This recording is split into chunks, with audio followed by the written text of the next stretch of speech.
Hi everyone, Market Boy with you again, out in the woods, off-grid. I don't know about you, but I love the look of natural wood, although I do not like the tedium of maintaining a decent finish. Sun, rain and humidity constantly conspire to degrade even the best finish job, and all species of wood move in concert with these guys to eventually wreck your best work. 25 years ago, I built a few exterior doors out of solid western red cedar like the one you see behind me. Today, I'm going to refinish this one, first removing the last now grubby finish, and then applying new finish so that it looks like this. It'll be interesting to see how long it lasts this time. So let's get started.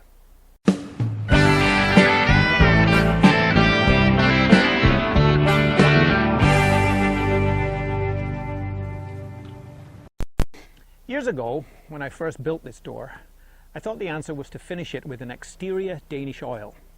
I thought the ease of application and advertised performance would be just the ticket. Also, red cedar is an oily, resinous wood and has an inherent propensity to soon reject most surface finishes. An oil would soak in and not be so easy for the cedar to shed.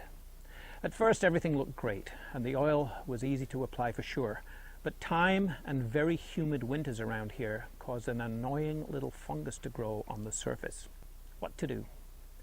I cleaned the surface as best I could and resorted to a high-end spar varnish, which again looked great for a while, until the sun finally killed it.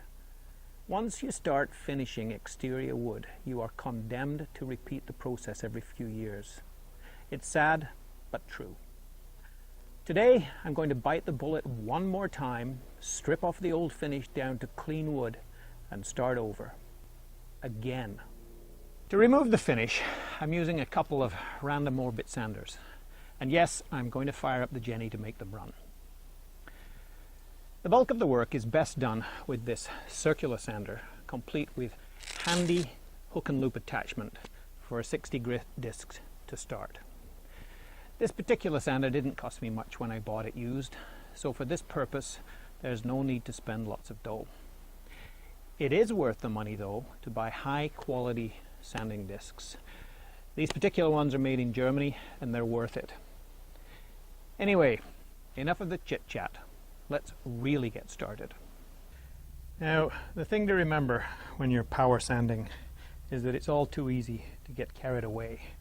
So your job as the person in charge is to just keep the sanding disc flat on the surface. You don't want to do too much digging in on either side and let the random orbit of the disc and the unclogged grit of the sanding disc do the work.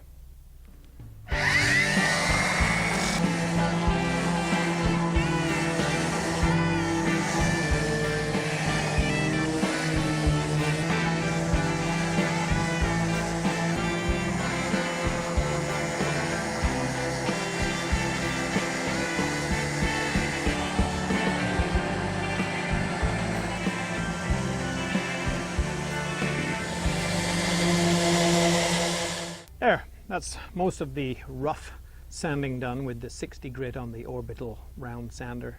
I'm going to switch to the square quarter sheet sander, which is much better for getting into the square corners.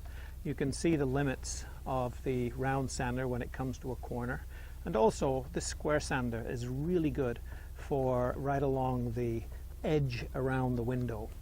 Now, the glass that I have in my window is quarter plate. It's pretty tough and you will probably hear the sander cling-clang into the glass. So if you have a thinner glass or a thermopane or something, basically don't try this at home. You might have to get into those tight corners up against the window by hand, a sanding block and a piece of sandpaper. Do it the old-fashioned way.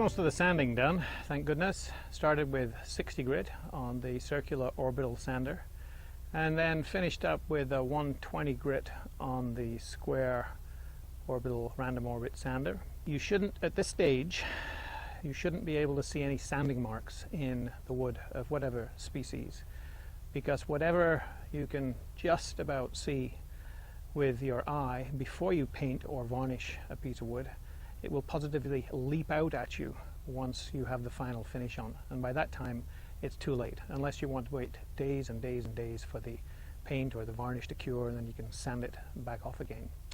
Anyway, we're just about ready to finish. I'm going to cheat a little bit here. I'm going to blast off all the dust with some compressed air. I have a gas-powered compressor that will shoot 90 pounds of air all over here and blast all the dust away. We don't want any of the dust in our finish.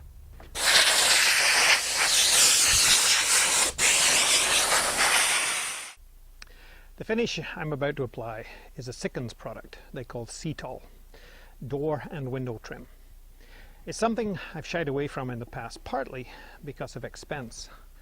I'm hoping this may offer a longer-term solution than previous coatings I have used.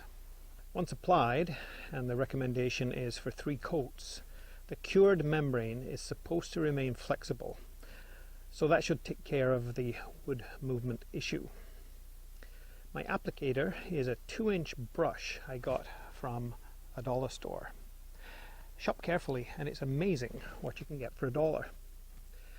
Cedar door and window trim is translucent and UV resistant, and my first application will be their so-called natural, which slightly stains the wood and delivers a little more impact while allowing the grain to show through. Painting and coating wood outdoors and indoors is all about the prep if you want a finish that lasts.